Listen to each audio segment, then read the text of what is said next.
Okay. You've seen it at all the cocktail bars. You've seen it on TV, leg of lambs, rice pudding, all the desserts. It's all the rage, right? What am I talking about? This awesome Seder plate. No, I'm just kidding. It is gold leafing. So we are going to show you how to use gold leafing today with spotting it in salt, putting it on fruit, and then rimming a glass. So let's get started, right? So there are two kinds of gold leafing. There's the one used for art projects, and then there's the one that's edible.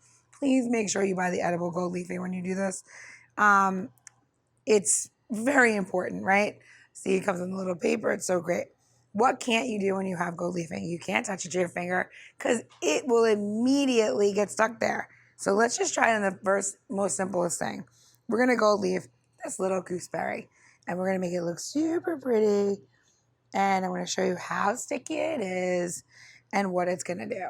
So you have this beautiful gooseberry, right? If I put it on my hand right now, it is literally going to get stuck there. So we're going to take our spoon and we are going to just wrap this up and make it look like a beautiful little pearl. And this is a great cocktail garnish because you can put it right on top and it'll sit there and the gold won't do anything.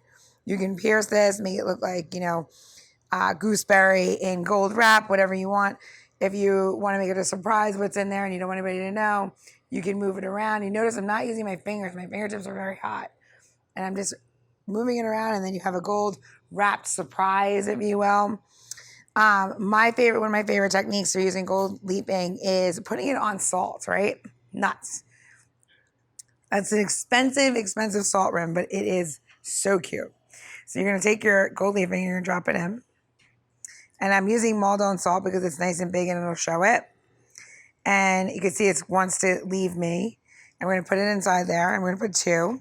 And now we're going to take it and we're going to shred it a little bit, right? And what it's going to do is make these beautiful little gold flakes. Now, I'm this old. I'm so old that there used to be this liquor called Goldschlager. And in Goldschlager, they put, oh my gosh, edible gold. So they put it in there. So now I'm using it to make golden salt, which I think is so lovely because it looks so precious and beautiful, and I kind of love it. And the more you put in it, the more gold it's going to get. And, it teaches them. Be as gaudy or as less gaudy as you want to be. This is all about decadence, this little tip. All right, last one, rimming a glass. How can we rim the glass and make it look beautiful? Well, this glass is going to be a great way to do it because it is edged. So when you take it, you can put it on here. And again, you got to be really careful when you're using it because it literally wants to go to the hottest point, right?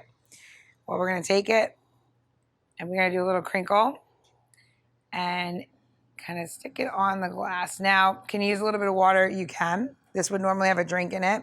So you would do this after and you'll put it on there and then it'll sit, or you can adhere it to it, or you can put it on the inside if you want and push it all the way in and you can use your fingers, but I don't want to do that because you don't want to do that in your bar, but to show you, you can flake it in there and make it look into any shape that you want. And it's just a really beautiful way to present your cocktails in a different way. So whether you flake it, put it down, or wrap something up, gold leafing is really the coolest thing. And your friends will think that you had the Midas touch.